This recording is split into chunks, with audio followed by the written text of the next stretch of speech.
నమస్తే, welcome to big TV. ఈరోజు నాతో పాటు స్టూడియోలో అందుబాటులో ఉన్నారు ప్రముఖ మోటివేషనల్ స్పీకర్ అలాగే ఫ్యామిలీ కౌన్సిలర్ రమారజని గారు.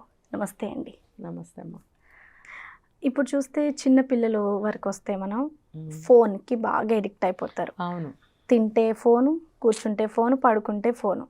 అంటే అదేంటి, పేరెంట్స్ ఇప్పుడున్న జనరేషన్ పేరెంట్స్ ఏంటంటే ఆఫీస్కి వెళ్ళి వచ్చేసరికి టైం లేక సరే తినిపించినప్పుడు ఒక ఫోన్ ఇచ్చేస్తే వాళ్ళే తింటారులే అని అనుకుంటారు. అసలు పిల్లలకి ఫోన్ అలవాటు చేయడం మంచిదా కాదా? నైస్గా అడుగుతున్నారు. అది ఎలా మంచిది అవుతుంది? అది అంటే పేరెంట్స్కి వర్క్ ఉండడం వల్ల, ఇంటికి వచ్చి స్ట్రెస్ అవ్వడం వల్ల, వాళ్ళతో టైం స్పెండ్ చేయలేక, ఓపిక లేక కన్నందుకు పిల్లలకి ఒక ముద్ద పెట్టాలి కదా. ఎలాగోలా వండుతారు పాపం ఓపిక తెచ్చుకుని, వాళ్ళకి పొట్టలోకి తొయ్యాలి కాబట్టి అది ఇచ్చేస్తే సైలెంట్గా నోరు తెరుస్తుంది, నోట్లో పెట్టేస్తుంటారు. ఎంత తింటుందో వాళ్ళకి తెలియదు. ఏదో ఒకటి పెట్టేసేయడం, మూతికి అడిగేయడం, వెళ్ళిపోవడం. పడుకోండి అంటే పడుకోండి, వీళ్ళు వెళ్ళి వీళ్ళు పని చేసుకుంటారు. ఒక డౌట్, అంటే అలా పెడితే వాళ్ళకి పడుతుందంటారా? నిన్నే చూశాను ఒక సీను, పడుతుందని నాకు అర్థమైంది. అవునండి, నిన్ననే చూశాను, ఇంకా 24 hours అవ్వలేదు. ఒక 4 years ఉంటాయి ఆ పాపకి, 5 years కూడా ఉండవేమో. పక్కన ఇంకో 7 years పాప ఉంది. అమ్మ నాన్న ఇద్దరు, నలుగురు.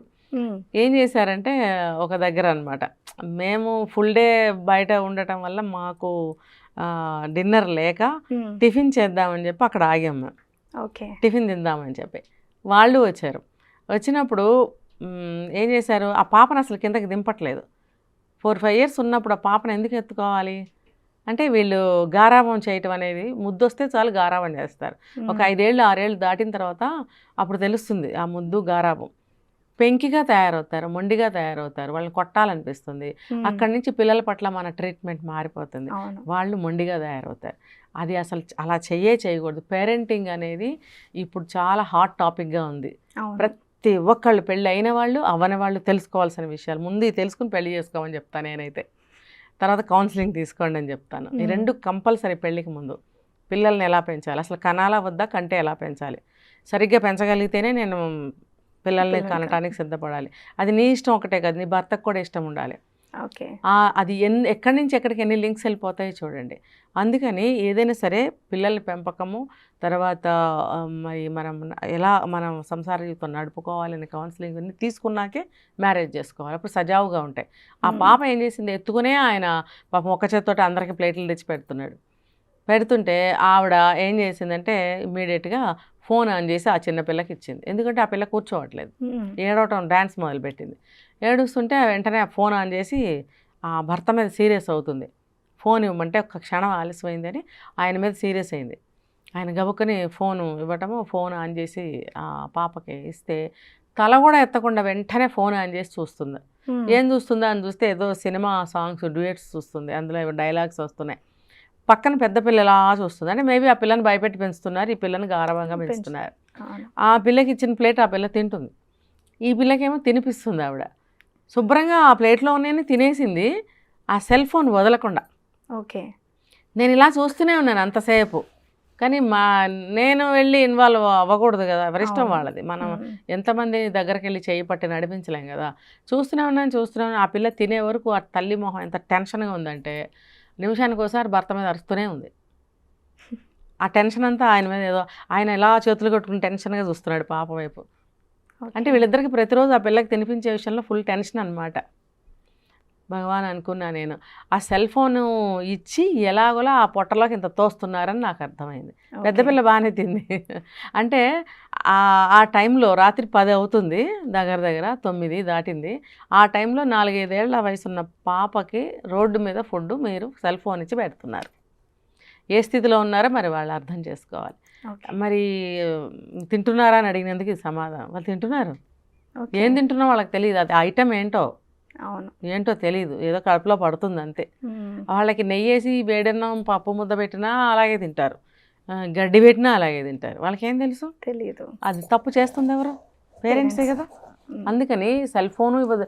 కావాలంటే ఇవ్వమంటే 2 పెట్టి తినిపించాలి, కానీ వాళ్ళకి సెల్ ఫోన్ ఇచ్చి తినిపించే పాప ఏడవకూడదా? అంటే అలా కొడితే కూడా మొండిగా అయిపోతారు. అంటే కొట్టడం కాదు, అదే మీరు చెప్పింది కూడా భయం చెప్పాలి అని అనుకుంటారు. అవును.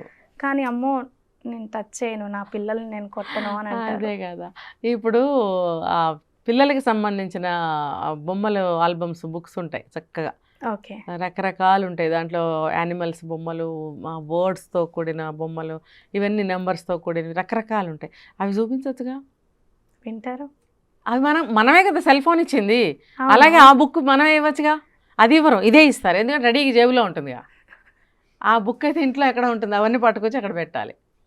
మనకే ఒళ్ళు బద్ధకం, మనకే ఇంట్రెస్ట్ లేదు. పేజీ పేజీ తిప్పి అమ్మ అయ్యా అని బతిలాడితే మనకు ఓపిక ఏది? బతిలాడటానికి మనకు ఓపిక లేదు. మనం కూడా గబగబా వెళ్ళి పడుకోవాలి, నిద్రపోవాలి. అలసిపోయి వచ్చాం జాబ్కి వెళ్ళి.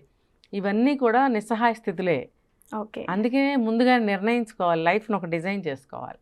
ఆ డిజైన్ ప్రకారం ప్లాన్ చేసుకోవాలి, ప్లాన్ ప్రకారం ముందుకెళ్ళాలి. ఓకే.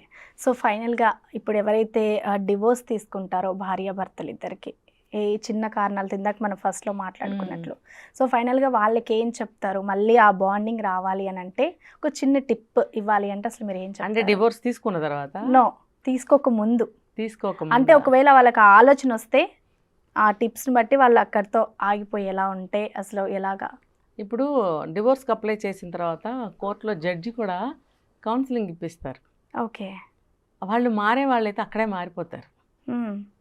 లేదు పేరెంట్స్ కోర్టులో వాళ్ళు వాళ్ళ ఆచారం ప్రకారం ప్రతి ఒక్కళ్ళకి అట్లని చెప్తారు, డివోర్స్ కోసం వచ్చిన ప్రతి ఒక్కళ్ళకి చెప్తారు అని అనుకుంటే పేరెంట్స్ వాళ్ళని ఒక మంచి కౌన్సిలర్ దగ్గరికి తీసుకెళ్ళచ్చు. నా దగ్గరికి కూడా వస్తుంటారు. తీసుకెళ్ళి మనసు విప్పి ప్రాబ్లం ఏంటనేది మాట్లాడుకోవాలి. ఎందుకనంటే ఇప్పుడు నీది వింటే నీది కరెక్ట్ అనిపిస్తుంది, అతన్ని వింటే అతనిది కరెక్ట్ అనిపిస్తుంది. ఎవరిది తప్పు పట్టలేం. ఎవరు మాట్లాడినా కరెక్ట్, న్యాయమే అనిపిస్తుంది. అతను చెప్పినప్పుడు ఈఎంఐదే తప్పు అనిపిస్తుంది, ఈఎంఐ చెప్తున్నంతసేపు అబ్బాయిదే తప్పు అనిపిస్తుంది. కానీ ఒక మైన్యూట్ క్లిక్ పాయింట్ అనేది ఒకటి ఉంటుంది. దాన్ని కనుక పట్టుకోగలిగితే తప్పు ఎవరిది అనేది మనం డిసైడ్ చేయగలుగుతాం. ఓకే. అది కౌన్సిలింగ్ చేయిస్తే కనుక దాని ప్రకారం మనం గైడ్ చేయగలుగుతాం. ఓకే. ఆ ప్రకారంగా వాళ్ళకి కౌన్సిలింగ్ ఇస్తాము. మారి చక్కగా సంసారాలు చేసుకునే వాళ్ళు ఉన్నారు, చాలామంది ఉన్నారు. Okay madam. అంటే ఫ్యామిలీకి సంబంధించి కానివ్వచ్చు, అలాగే ఒక పిల్లలు ఎలా ఉండాలి, అలాగే యూత్ ఎలా ఉండాలి, చక్కటి వివరాలు తెలియజేశారు. Thank you so much. చక్కటి వివరాలు తెలియజేశారు. Thank you so much. For more videos like this, subscribe Big TV channel.